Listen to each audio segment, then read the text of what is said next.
তো এটা warm up programme, এটা ওয়ার্ম আপ উদ্বোধনী প্রোগ্রাম, বিভাগীয় প্রোগ্রাম আমার জানুয়ারি থেকে শুরু।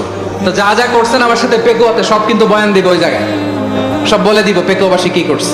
আমি তো ভাবছি পেকুয়ার জেন জি, জেনারেশন জি আমাকে এমন ভাবে রিসিভ করবে, আমার কোনো ব্যাক পেতে হবে না, কষ্ট পেতে হবে না, আমাকে স্মার্টলি তারা স্টেজে রিসিভ করবে, স্মার্টলি তারা সেফ এন্ট্রি সেফ এক্সিট দিবে।